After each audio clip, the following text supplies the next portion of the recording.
महोदय मैं पुनः कहना चाहूंगा महोदय 30 सेकंड 45 सेकंड का समय चाहूंगा। आदरणीय परम श्रद्धेय, सीजीएल का मामला अभी भी गर्म है। यदि सरकार को लग रहा है वो सच्चे हैं तो सांच को आंच क्या करा लीजिए जांच, सांच को आंच क्या करा लीजिए जांच। और अब कब तक बहाना दीजिएगा कि ये विपक्ष की साजिश है?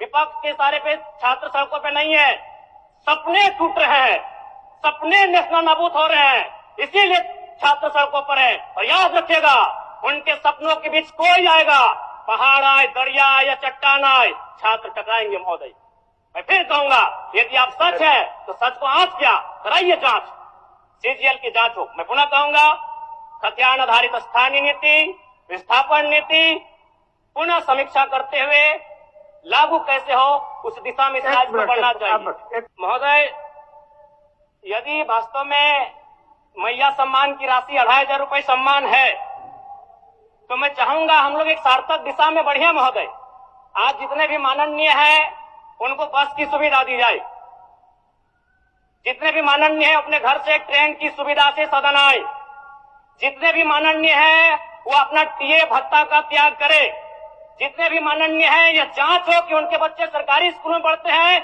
या गैर सरकारी स्कूलों में पढ़ते हैं, निजी स्कूलों में पढ़ते हैं, इस विषय का भी जांच हो। अगर उसमें अगर कसौटी में उतरते हैं हम कहेंगे ये मैया सम्मान योजना है, और नहीं तो इसे केवल और केवल जिस सपने के साथ ये राज्य अलग हुआ था वो सपना कहीं ना कहीं अधूरा होगा। महोदय 2500 रुपया सम्मान की कसौटी नहीं होगा। सम्मान तभी होता है जब समानता से आता है, समानता है तभी सम्मान है। अगर समानता नहीं है महोदय तो किस सम्मान की आप बात करते हैं? अध्यक्ष महोदय, आदरणीय मुख्यमंत्री को दोबारा बहुमत से चुनकर आने के लिए भी धन्यवाद। माननीय वित्त मंत्री के द्वारा अनुपूरक बजट, द्वितीय अनुपूरक बजट जो 4,833 करोड़ 39 लाख लाया गया है, जबकि यही सरकार ठीक कुछ दिन पूर्व प्रथम अनुपूरक बजट, माफ कीजिएगा, प्रथम अनुपूरक बजट 4,833 करोड़ 39 लाख का लाया गया था।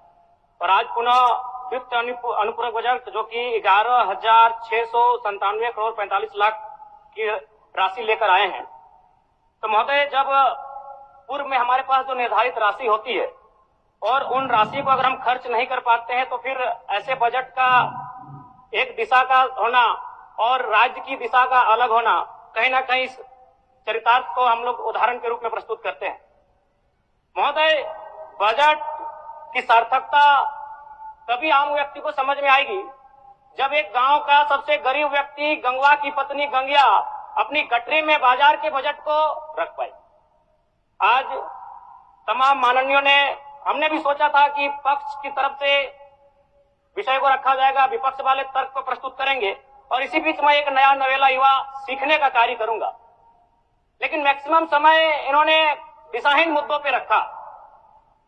तो मैं चूंकि मैया सम्मान योजना मूल बिंदु रही, केंद्र बिंदु रही, किसी ने उसे सम्मान कहा, नारियों का सम्मान कहा, महिलाओं का सम्मान कहा, हम लोग भी महिलाओं के सम्मान के पक्षधर हैं। हमारे एक भाई कह रहे थे कि 2500 रुपए की राशि जब एक स्कूल कॉलेज में पढ़ने वाली बहन को दिया जाएगा तो उससे वो स्कूल कॉलेज कागज कॉपी कलम की सामग्री लेगी। मैं कहना चाहूंगा अगर आप उसे स्कूल कॉलेज जाने से पहले अगर 2500 रुपए देंगे तो उसे आप निकम्मा और आलसी बनाएंगे। यदि आपको उस राशि को देना है तो उसके स्कूल कॉलेज जाने के बाद दीजिए, स्कॉलरशिप के रूप में दीजिए। मैं आज पुनः कहूंगा क्योंकि आप सत्ता पक्ष में हैं, आप संभवतः अपने इस विषय को बचाएंगे, आप अपना पक्ष रखेंगे कि आपने मैया सम्मान योजना एक महान कार्य किया है। लेकिन मैं फिर कहूंगा 18 साल 25 साल 30 साल की लड़कियों को जो आप फ्री में 2500 रुपए दे रहे हैं, आप उनकी प्रतिभा को हनन कर रहे हैं, आप उनकी प्रतिभा को नकारात्मक दिशा में ले जाने कार्य कर रहे हैं। महोदय मैं इसे आप स्कॉलरशिप का रूप दीजिए। आपको 2500 रुपए देना है, स्कूल से पहले देंगे ना। मैं कह रहा हूं, मैं भी, मेरी भी सैकड़ों बहनें हैं गांव में, अगर आप स्कूल जाने से पहले 2500 रुपए के हाथ में देंगे, उस पैसे को वह गलत कार्यों में, गलत नहीं कहेंगे, कुछ ऐसे कार्यों में खर्च करेंगी जो लुभावनी हो। स्कूल जाने के बाद, अटेंडेंस के बाद अगर आप देंगे स्कॉलरशिप के रूप में तो वो बहन स्कूल तक जाएगी। दूसरा सवाल और एक महत्वपूर्ण विषय महोदय, एक मिनट माननीय सदस्यगण, सभा की सहमति हो तो सदन की कार्रवाई समाप्त होने तक समय बढ़ाई जाए। बोलिए, अब समाप्त करिए, बोलिए।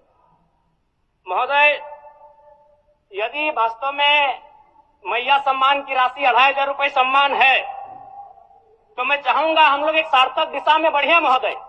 आज जितने भी माननीय हैं उनको बस की सुविधा दी जाए, जितने भी माननीय हैं अपने घर से ट्रेन की सुविधा से सदन आए, जितने भी माननीय हैं वो अपना टीए भत्ता का त्याग करे, जितने भी माननीय हैं यह जांच हो कि उनके बच्चे सरकारी स्कूलों में पढ़ते हैं या गैर सरकारी स्कूलों में पढ़ते हैं, निजी स्कूलों में पढ़ते हैं, इस विषय का भी जांच हो।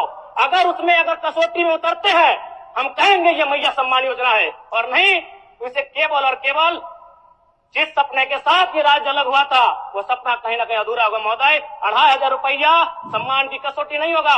सम्मान तभी होता है जब समानता से आता है, समानता है तभी सम्मान है। अगर समानता नहीं है महोदय तो किस सम्मान की आप बात करते हैं महोदय? मैं पुनः एक चीज कहना चाहूंगा महोदय, 30 सेकंड 45 सेकंड का समय चाहूंगा।